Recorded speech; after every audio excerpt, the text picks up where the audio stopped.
So the basis of much of the work that we're doing with stick or blade or anything else at this point when we're talking about our weapons is our 5 angles, or Cinco Terros as it's known. Essentially, what we're teaching there is the most basic and easy foundational strikes and angles that we can use when it comes to weapons.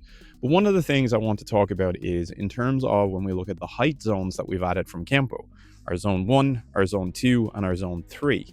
What we're actually looking at here is we can multiply the number of strikes that we want, or we can multiply the number of strikes we can use out of Cinco Terros by adding pitch and by adding those height zones to it.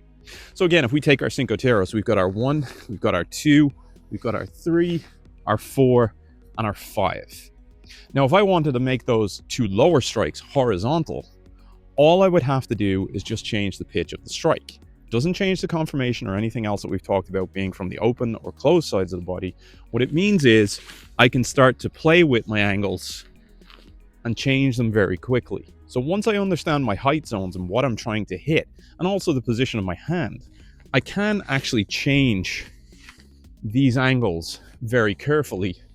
For example, with our thrust, because it's on the closed side of the body, I can now add in a backhanded thrust at this point.